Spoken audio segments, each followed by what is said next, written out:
देवताओं का घर यानी झारखंड के देवघर में स्थित है बैद्यनाथ मंदिर। देवघर नाम से पता चल रहा है कि इसका मतलब है देवताओं का घर। बैद्यनाथ मंदिर को बाबा बैद्यनाथ धाम के नाम से भी जाना जाता है। यह 12 ज्योतिर्लिंगों में से एक है। बता दें, ज्योतिर्लिंगों को शिव जी का पवित्र निवास माना जाता है। बैद्यनाथ मंदिर का उल्लेख कई प्राचीन ग्रंथों के साथ साथ वर्तमान गाथाओं में भी मिलता है। 12 ज्योतिर्लिंगों में से एक होने के साथ साथ इसे हिंदू पौराणिक कथाओं में पवित्र 108 शक्तिपीठों में से एक माना जाता है। साथ ही मान्यता है कि इसकी स्थापना स्वयं भगवान विष्णु ने की थी। कहा जाता है कि मंदिर में आने वाले सभी भक्तों की सभी मनोकामनाएं पूरी होती हैं। इसलिए यहाँ के शिवलिंग को कामना लिंग भी कहा जाता है। हिंदू पौराणिक कहानियों के अनुसार लंका राज रावण भगवान शिव का बहुत बड़ा भक्त था। एक बार रावण को लगा कि उनकी राजधानी अधूरी रहेगी जब तक भगवान शिव हमेशा के लिए वहां रहने का फैसला नहीं करते। इसलिए वो भगवान को प्रभावित करने के लिए हिमालय गए और एक के बाद एक अपने सिर चढ़ाने लगे। जब वे अपना 10वां सिर काटने वाले थे तब शिव जी रावण से प्रसन्न होकर धरती पर अवतरित हुए और रावण को ठीक किया। यहाँ शिव जी ने चिकित्सक जैसा काम किया, इसलिए उन्हें वैद्य कहा जाता है। वैद्य मतलब चिकित्सक, और इसलिए मंदिर का नाम बैद्यनाथ मंदिर पड़ा। फिर उन्होंने रावण को वरदान दिया कि वे जो चाहे मांग सकता है। तब रावण ने शिव जी से कहा कि वह शिवलिंग को अपने साथ लंका ले जाने की अनुमति दे, जिस पर भगवान सहमत हो गए, लेकिन शिव जी ने एक शर्त रखी। शिव जी ने रावण से कहा कि जब तक वे लंका नहीं पहुंच जाते तब तक वह शिवलिंग को जमीन पर न रखे, वरना शिवलिंग जमीन में जम जाएगा और रावण इसे कभी भी उखाड़ नहीं पाएगा। रावण ने शर्त मान ली और यात्रा शुरू कर दी। वहीं दूसरी तरफ बाकी सभी देवी देवता शिव जी के इस फैसले से खुश नहीं थे, क्योंकि वे जानते थे कि अगर शिव जी रावण के साथ लंका गए तो रावण अमर हो जाएंगे और उनके बुरे कर्मों से दुनिया को खतरा होगा। इसलिए सभी देवी देवता भगवान विष्णु से रावण के शिवलिंग को लंका ले जाने से रोकने का आग्रह किया। तब श्री हरि विष्णु ने वरुण देव को आचमन के जरिए रावण के पेट में घुसने को कहा। वहीं जब रावण ने आचमन करके शिवलिंग को लेकर लंका की ओर अपनी यात्रा शुरू की तो देवघर के पास रावण को लघुशंका लग गई। तब रावण ने आसपास देखा, पर आसपास कोई नहीं था जिसे रावण शिवलिंग पकड़ा सके। कुछ देर बाद रावण को एक ग्वाला दिखा।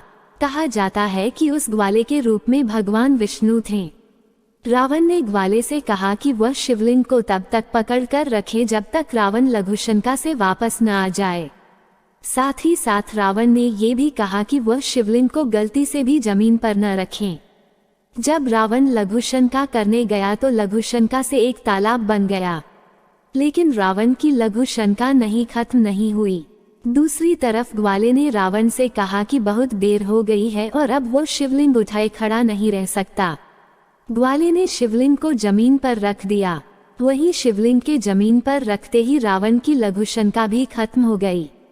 जब रावण लौटकर आया तो उसने बहुत कोशिश की, लेकिन शिवलिंग को उठा नहीं पाया। तब उसे भगवान की लीला समझ में आ गई।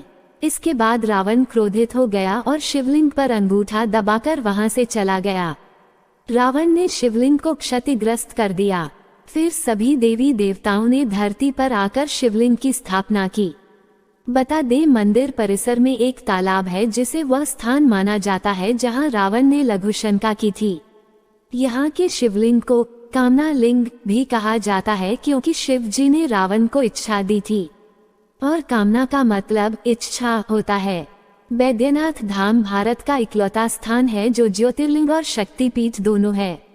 ऐसा माना जाता है कि सती का दिल बैद्यनाथ धाम पर गिरा जब भगवान विष्णु ने शिव जी के विनाश को रोकने के लिए सती की लाश को काटने के लिए सुदर्शन चक्र चलाया था। माता पार्वती का मंदिर शिवजी के मुख्य मंदिर के बगल में है, जो लाल धागे से बंधा है। मंदिर 3 भागों में बंटा हुआ है, प्रवेश द्वार, मध्य भाग और मुख्य मंदिर। मंदिर 72 फीट ऊंचा है, जिसका मुख पूर्व की तरफ है और कमर जैसा दिखता है। मंदिर के ऊपर 3 सोने के बर्तन हैं जो गिद्धौर के महाराजा राजा पूरन सिंह द्वारा दान किए गए थे। वहीं जहाजों के साथ एक पंचसूला है, जो त्रिशूल के आकार में है। इसके अलावा एक 8 पंखुड़ियों वाला कमल का रत्न है, जिसे चंद्रकांता मणि के नाम से जाना जाता है। बैद्यनाथ मंदिर के अलावा देवघर में और भी दर्शनीय स्थल भी है, जैसे नौलखा मंदिर। यह अपने वास्तुशिल्प के साथ साथ ऐतिहासिक महत्व के लिए भी प्रसिद्ध है।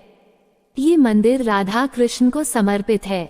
नौलखा मंदिर का निर्माण एक संत द्वारा किया गया था। यह मंदिर 146 फीट ऊंचा है। रामकृष्ण मिशन विद्यापीठ देवघर में स्थित यह रामकृष्ण मिशन विद्यापीठ सबसे पुराना शैक्षणिक संस्थान है। इसकी स्थापना 1922 में की गई थी। अब ये पूरी तरह से वरिष्ठ माध्यमिक विद्यालय है। कहा जाता है कि स्वामी विवेकानंद के कई शिष्यों द्वारा इस जगह का उपयोग किया जाता था। मंदरा पर्वत देवघर स्थित मंदार पर्वत आकर्षण का बड़ा केंद्र है। ये समुद्र तल से 700 फीट की ऊंचाई पर स्थित है।